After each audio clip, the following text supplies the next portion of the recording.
بچپن میں اسکول میں اسلامیات کے ٹیچر کی ایک بات مجھے کبھی سمجھ میں نہیں آتی تھی۔ وہ اکثر کہا کرتے تھے کہ خوشی اور غمی کا تعلق حالات سے نہیں بلکہ سوچ سے ہوتا ہے۔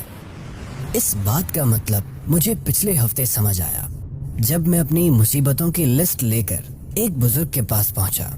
بزرگ نے پوچھا کیسے آنا ہوا؟ میں نے کہا زندگی مسائل سے گھری ہوئی ہے، آپ حل بتائیے۔ بزرگ مسکرائے اور کہنے لگے مسئلہ بیان کرو۔ میں نے پہلا مسئلہ بتایا۔ اس مشکل دور میں بڑی مشکل سے سیونگ کر پاتا ہوں اور کوئی نہ کوئی ایسا کام نکل آتا ہے کہ میری سیونگ اس میں ختم ہو جاتی ہے۔ بزرگ نے کہا یعنی تمہیں اپنی مشکل دور کرنے کے لیے کسی کے آگے ہاتھ نہیں پھیلانا پڑتا۔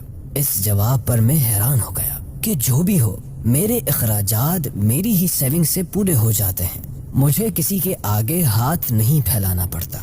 دوسرا مسئلہ بیان کرو بیٹا۔ سیلری کی اچھی خاصی رقم گھر کے کرائے میں نکل جاتی ہے۔ اس کا مطلب تمہارے پاس سر چھپانے کے لیے چھت موجود ہے نا؟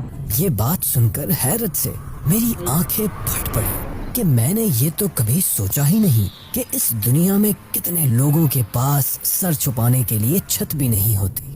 تیسرا مسئلہ بیان کرو بیٹا۔ حضرت ہر مہینے گیس، بجلی، پانی، پیٹرول کا اچھا خاصا ٹیکس ادا کرنا پڑتا ہے۔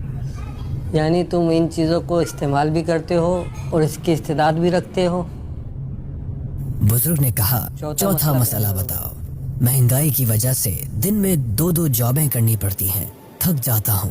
بزرگ پھر مسکرائے اور کہا یعنی تمہارے اندر 2 جابز کرنے کی طاقت ہے نا؟ ساتواں مسئلہ۔ میں نے کہا ساتواں مسئلہ کوئی مسئلہ ہی نہیں رہا، آپ نے میری سوچ ہی بدل دی، گویا کہ مجھے خوش رہنے کا فارمولا دے دیا۔ بزرگ نے قرآن کی آیت پڑھی لا یکلف اللہ نفسا الا وسعها۔ اللہ تعالی کسی پر طاقت سے زیادہ بوجھ نہیں ڈالتا، لہذا غریب پر زکوٰۃ نہیں، نادار پر حج نہیں، بیمار پر نماز میں قیام فرض نہیں، اور سب کا خیال رکھتا ہے۔